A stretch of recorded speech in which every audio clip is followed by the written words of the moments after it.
day and the mood change if it doesn't happen. So I think that yeah, it's definitely up there. Does a comeback like that and the feeling you get from it, can that really be a moment that sort of kick-starts the rest of the tournament for you now?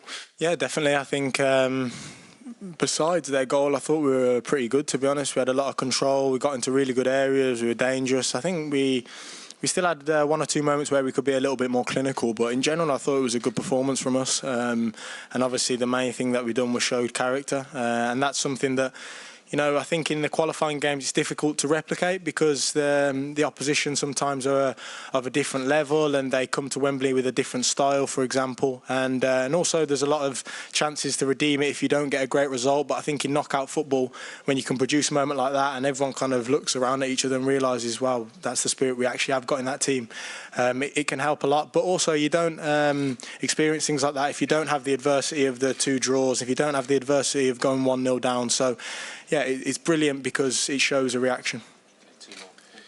Jude, you mentioned about the rubbish for a couple of times there. Just wondering what you meant by that and whether it's annoyed you or what exactly has annoyed you. I think you know what I mean by the rubbish. You know, I think, like I said, playing for England, it should be one of the most proud things of a footballer's career. But often at times it is quite difficult. You know, there's a really high intense pressure. You know, the fans expect a lot from us, regardless of kind of what happened in recent tournaments years and years ago.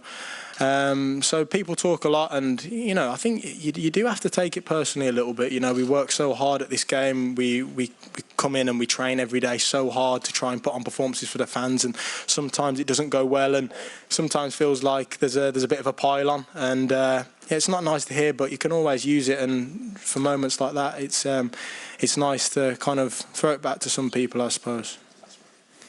Jude, you said it was probably the best goal of your career, but in terms of moments that you've had, spontaneous moments, where does it rank?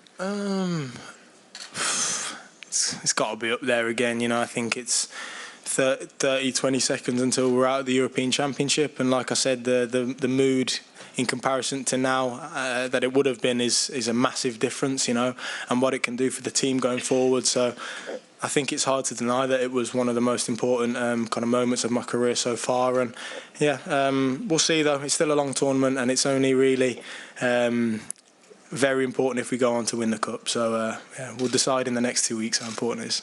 Thank you very much. Cheers, everyone. Have a good evening.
we're going to start the press conference with Mr. Francesco CALZONA, the head coach of Slovakia football team.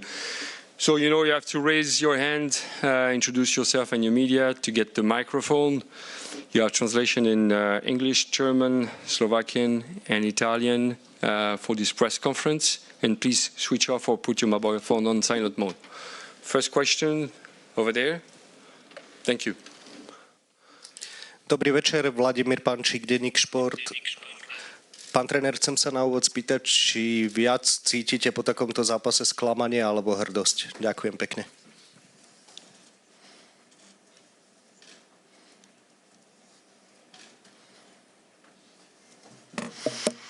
Orgoglio, assolutamente, perché abbiamo fatto una grandissima partita contro un avversario candidato alla vittoria.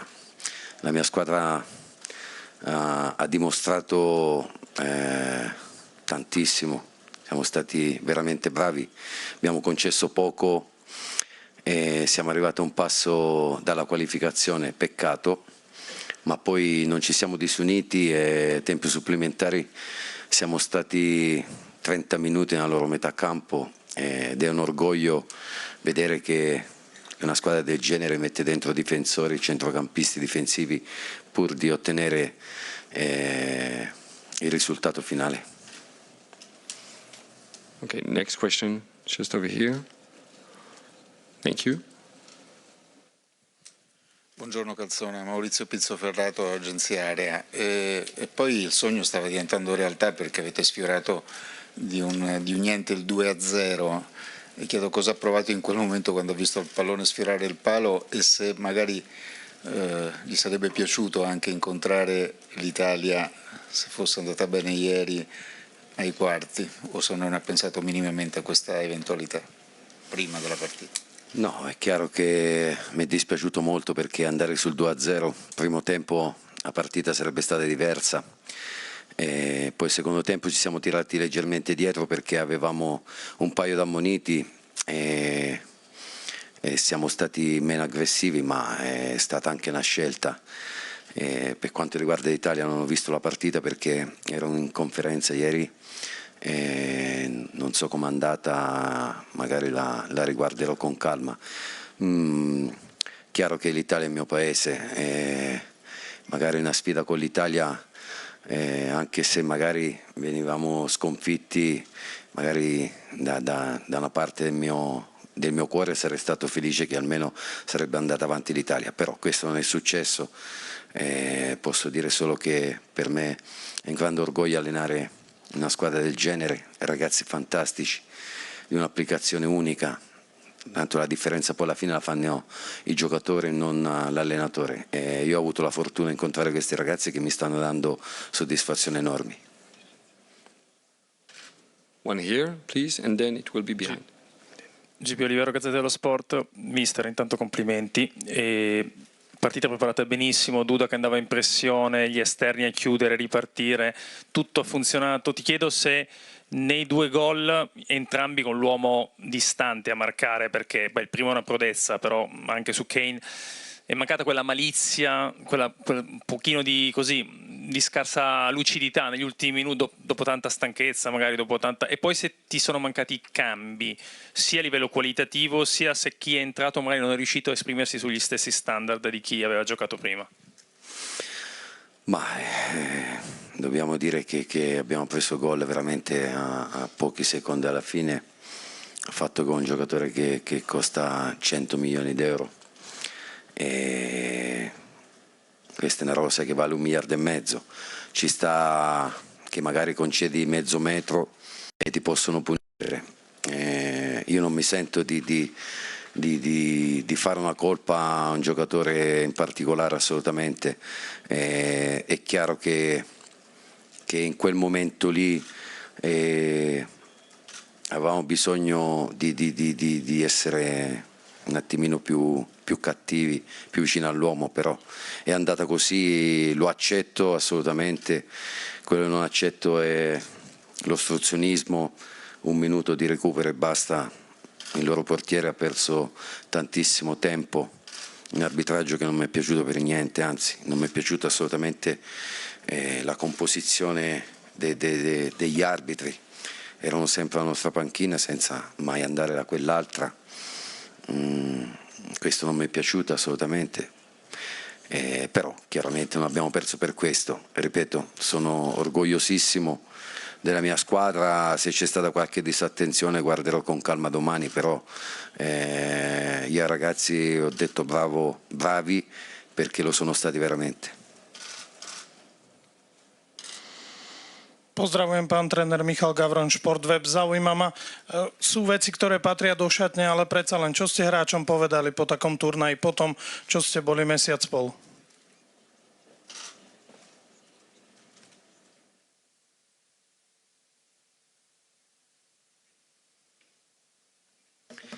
Ma giocatori ho detto che sono stati bravi, che sono stati fantastici. Cosa posso dire? Abbiamo giocato alla pari con tutti in questo torneo, abbiamo fatto un gioco offensivo, abbiamo creato tanto. Oggi le statistiche dicono 3 occasioni a testa nitide contro una squadra che tutti dicono che è la candidata numero 1 a vincere questo europeo. Cosa possiamo dire? Posso dire che sono orgoglioso, non posso dire altro ai ragazzi, sono molto dispiaciuti perché abbiamo assaporato la qualificazione ai quarti e purtroppo a pochi secondi è svanita, però questo è calcio, accettiamolo. L'unica cosa, ripeto, che non mi piace è che non è stato premiato l'ostruzionismo e questo non va bene.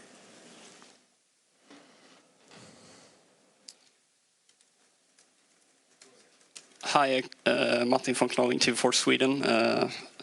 What happened after the final whistle with Declan Rice? It looked like you pushed him.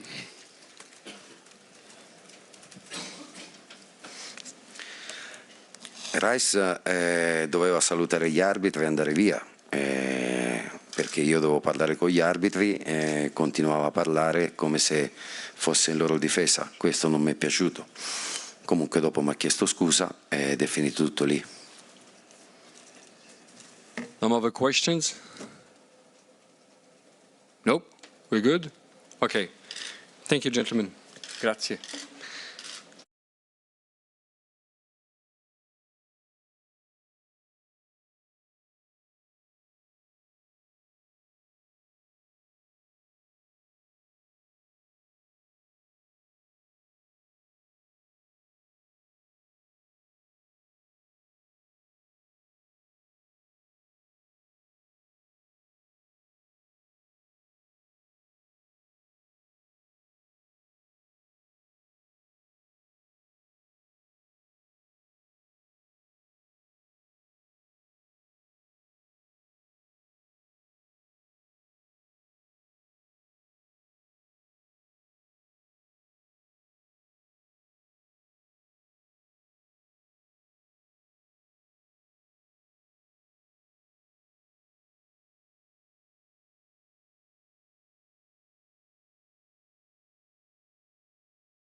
Here we are with England coach Gareth Southgate. We can start. Yeah.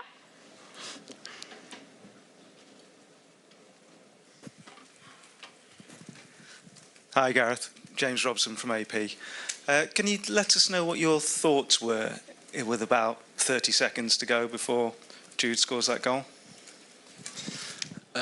Well, I knew Ivan Toney had the hump with me for putting him on. That was the first thing. But I said to him, this could be the moment.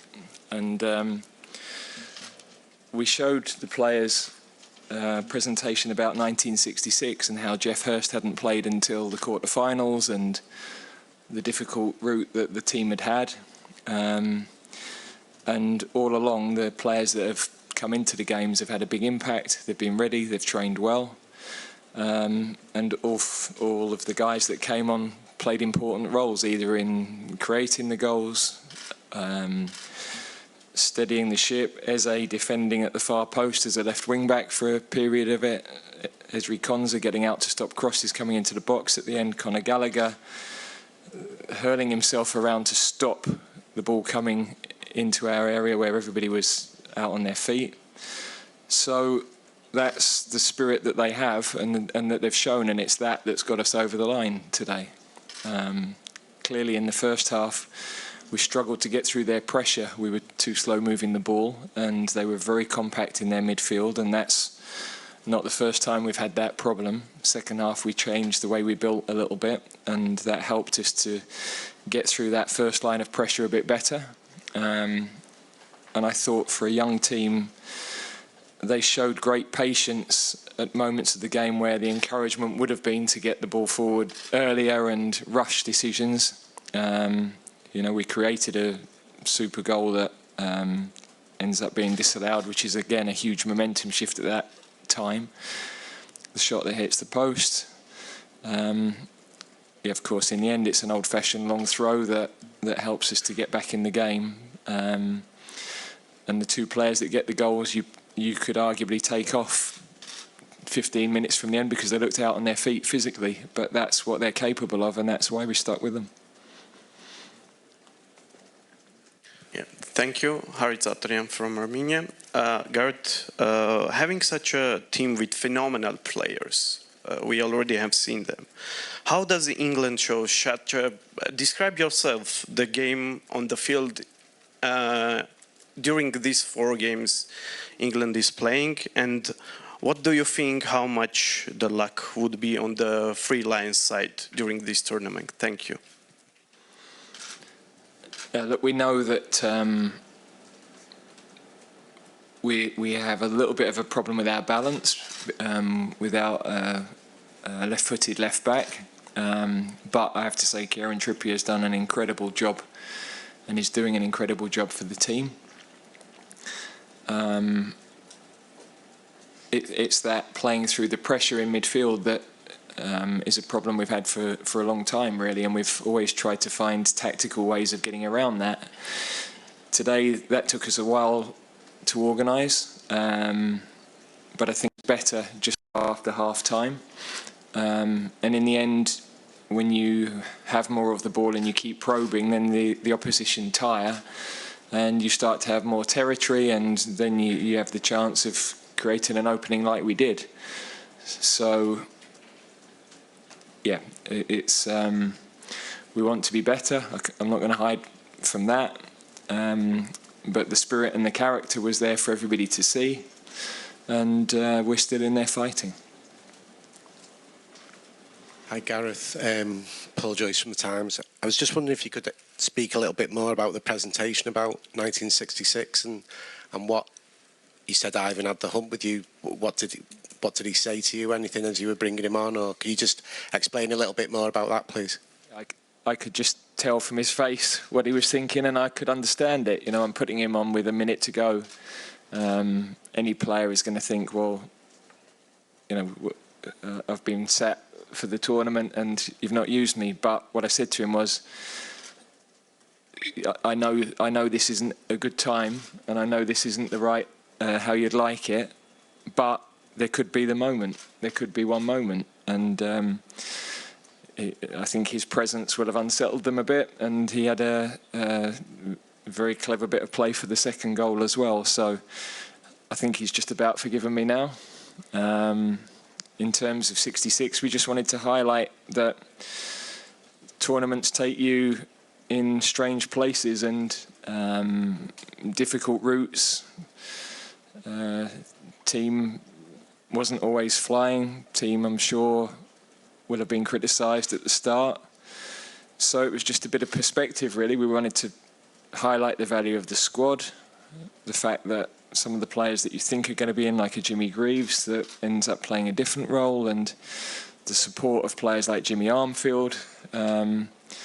So, yeah, it's one of the things we've done just to recognise the value of the group. And no, this was back at St George's before we started. But you know, we're always referring to these moments because that's part of what creates a tournament winning team. That we've got a long way to go. We're quarterfinals, but we're going to play against a very, very good team.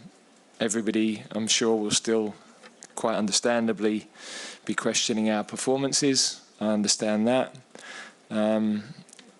But we've got some qualities that have kept us in this, and that's not to be underestimated. I'm so proud of how the players have stuck together and the leadership they've shown, not only on the pitch but back at the base, and that's hugely important for us.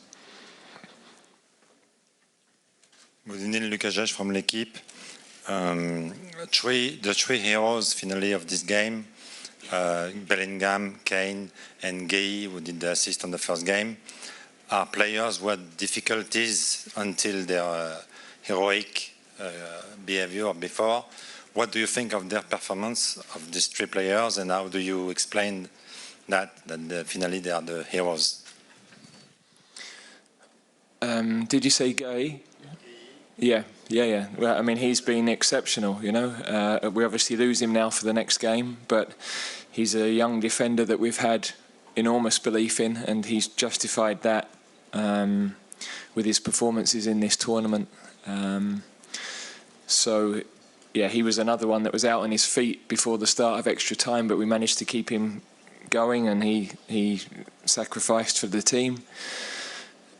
Harry and Jude, physically, with 15 minutes to go, you're looking at them thinking, should we be refreshing those positions? And maybe that's the bit that could make the difference. But then you know they're capable of the sorts of things that they did, and that's why you stick with those players. So, you know, when people want changes, you've got to keep some balance to the team.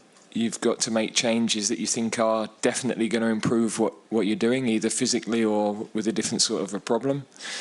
I think actually pretty much all the changes we've made in this tournament have had an impact. So that's shown the value of our squad and the need for everybody to be ready. Hello, Coach. Michal Gavroň from Slovakia, Sportweb. Congratulations to your progression. Can you tell me about the game and about the Slovakia performance, if you were maybe a bit surprised of our game? Thank you.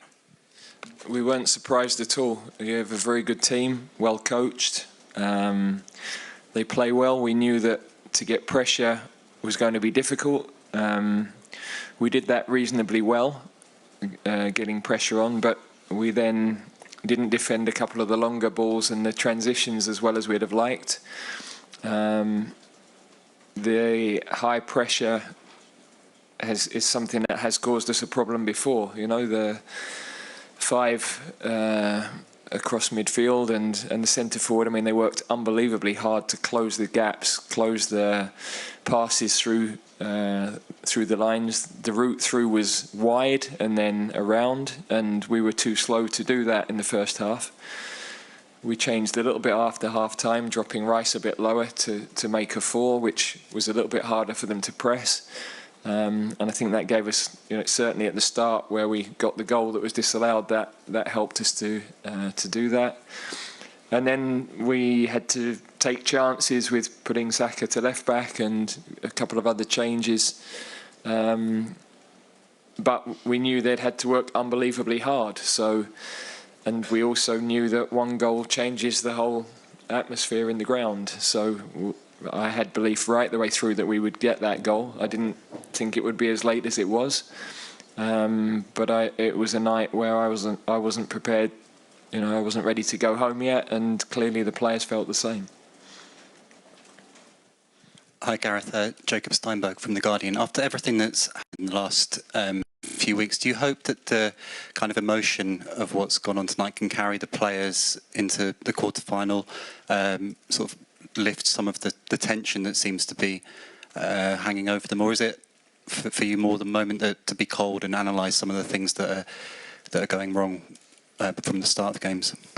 Well, obviously as the manager, I'll do all of those things. You know, you build on the spirit that they've shown, the belief that have gained from that, and equally, we're not naive. We're going in to play a team that have looked outstanding, not just in this tournament, but for quite a while as well. So that's going to be a big tactical challenge for us. We know that the level of our game will need to be higher, but there was a spirit, and you know, there was a togetherness that has been building. We've had a lot of, you know, problems to solve through this whole lead into the camp, through the tournament. We're putting a plaster over different things and giving young players opportunities, and we're somehow finding a way. I can imagine how everybody is going to react to that, even though we've won. But we're still in there, and I don't think that, you know, the one thing that can't be questioned is the desire, the commitment, the character.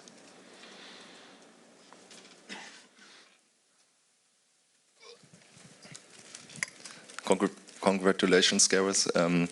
You were supported on the bench in extra time by Kane and Bellingham, who did a bit of coaching. Is their involvement a good sign? Well, they couldn't run anymore, so they used their voices instead. Look, I think you'll have seen with those two, with Trippier, the spirit that's there, and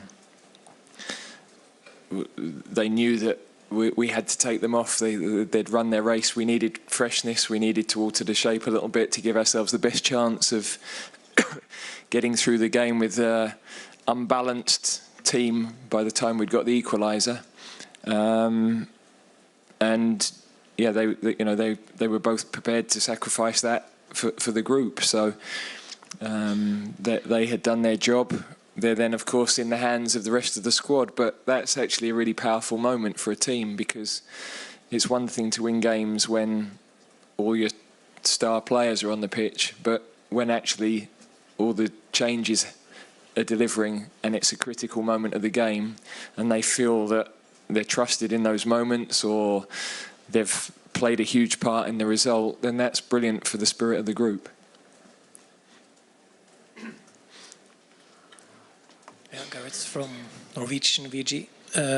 Bellingham was here, explained his celebration scream and said that people are talking a lot rubbish.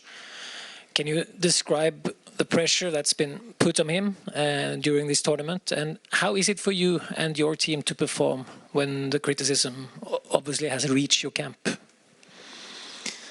Yeah, look, I've said for a long time, he was 21 yesterday, and you know, he's doing unbelievably well. Yeah, I understand his world better than a lot of people, I think. His world is different to pretty much every other 21-year-old in the world. He's had an incredible impact on his clubs, his national team already. But he's still a young man, and he is going to say things, react to things in a way that young people will. So, but what he can provide us are these moments where he grabs things by the scruff of the neck, and his character and his personality creates moments that can change a big game. you know, that's what he has given to us again today. 2 hugely important goals for us in this tournament already.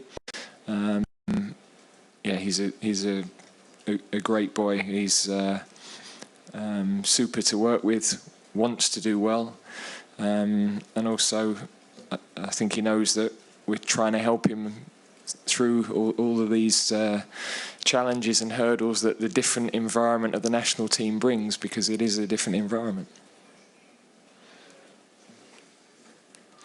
Hi Gareth, Oliver Holt from the Daily Mail. Gareth, just a couple of quick things. One was, I remember in the aftermath of the 1999 Champions League finals, when United obviously losing for a large part of that, Sir Alex Ferguson said that he'd started to think about how he had to lose with dignity. He wanted to be dignified in defeat. Had you started at all, I know you're busy with other things, but had you started at all to think about the aftermath and being dignified or whatever? And the other thing is a bit more simple. Do we have to play better to beat Switzerland? Well, yes is the obvious answer to the second part. The first part, no. Look, you always know when you leave the hotel in a knockout game that there's 2 possible paths, and you just don't know how that's going to end up. You know, it's knockout football and anything is possible. But while the game was going on, we were just trying to make the best decisions possible, make changes that gave us a chance of scoring but didn't leave us completely unbalanced and wide open to counter-attacks. Then when we'd got the goal, okay, we probably need to change the shape because we're a bit of a mess in terms of how many attacking players on the pitch. So really you're just constantly thinking through, trying to think as clearly as possible in those moments. And as I said, the players that came on did a fantastic job with and without the ball to make the difference. Hi, Gareth. James Ollie from ESPN. John Stones has just said in a flash interview that he feels we can take the handbrake off now and show ourselves. Do you sense there's still a bit of inhibition maybe within the players, and if so, can a comeback win like that sort of free them from it? Well, tonight was an example of cup football. You know, sometimes cup football is about character, is about heart, is about spirit. Yeah, we didn't defend well at the start, and as I've said, we didn't play through their press, which was really well organised, and we struggled to break that first line of pressure. So that wasn't handbrake. That was, we had a problem that we couldn't solve getting the ball into the second line of the pitch, and there's a big difference. So yeah, I think that. The game against the Swiss will throw completely different tactical problems, just as difficult, just as complex, and a different solution to solve. But as I said, we've got a few days to recover, and that's going to be important because the energy levels that were required, whether we've got any injuries, we need to assess. Obviously, we lose Mark for the next game as well, so. Yeah, plenty for us to think about. Trips had, yeah, he's obviously had a lot of football, but we just wanted to go with Bukayo at that moment and go with another attacking player, basically. Simon Peach from PA. Congratulations and good luck in the paddle final this week. It's obviously a long lead-in to this game, so how's it going to look in terms of rest and recovery and making sure the players have a break mentally? And following on from that, as he wasn't brought on this evening, are you confident he will be fit to be involved against Switzerland?